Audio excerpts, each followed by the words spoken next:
his father was from Africa, and because his mother married a man who was from Indonesia and they lived there, and because he grew up in Hawaii with grandparents from Kansas. So it looks interesting to them. And let me tell you something, that's what America is looking like more and more and more.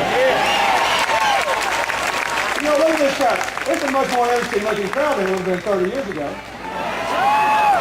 I was in Florida the other day at what I thought was a retirement community. Half of them like me, looked like me, old gray-haired white people in suits, you know. And half of them came from all over every which way. And last night, I was in Queens, New York, which has more ethnic diversity than any other county in the United States. And everywhere they come from, people will like it. Why? Because they got the impression in the last 8 years that America didn't care what they thought or what was going to happen to them. Look, don't mean it. When Barack Obama becomes president, he won't be able to please everybody with every decision, even in America, much less around the world. That's not what the rest of the world expects. They don't expect the American president to do what they think is right. They just want to know America cares whether their kids live or die, and respects their opinion, and has their back. That's what they want to know. But, in spite of that, this makes his choice of Joe Biden more important. Here's why. Because even though the world will like Barack Obama becoming president, you would not like it if in the first month he was president, he went back and did a homecoming in Jakarta, Indonesia to 1 million people.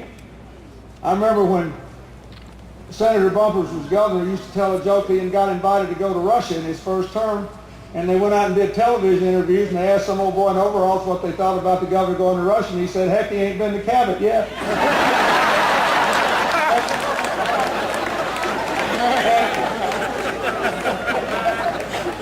And Obama will have that on steroids. Right? Because, why? Because he's got to get this country out of the ditch, right? I mean, he needs to virtually take his hand off the Bible and speed down Pennsylvania Avenue and go in the Oval Office and shut the door and go to work. You agree with that, don't you? But you can't expect the president to withdraw from the world. Therefore, the role of the vice president in the larger world will be even more important than normal for the next couple of years.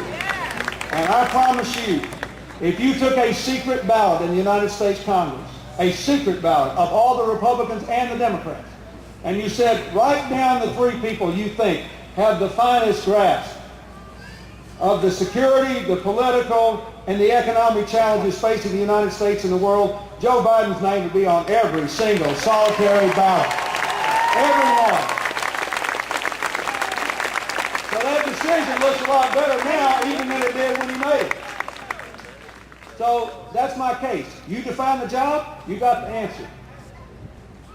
And we need to do everything we can to speak with one voice as a people in America. That this race is not about party, it's not about race, it's not about anything but what's good for America, how we can pull our country together and go forward again and make America work again, how we can scrap this outmoded ideology, how we can say we're not for an on-your-own society, we're for an all-in-together society. Yeah! We're going from the ground up again, not from the top down anymore. Yeah! Now, if you want that, and you want Arkansas to be recorded as wanting that, you have one option, and I want you to exercise it. Vote for Barack Obama. Vote for Joe Biden, and give us a great victory. Thank you, and God bless you.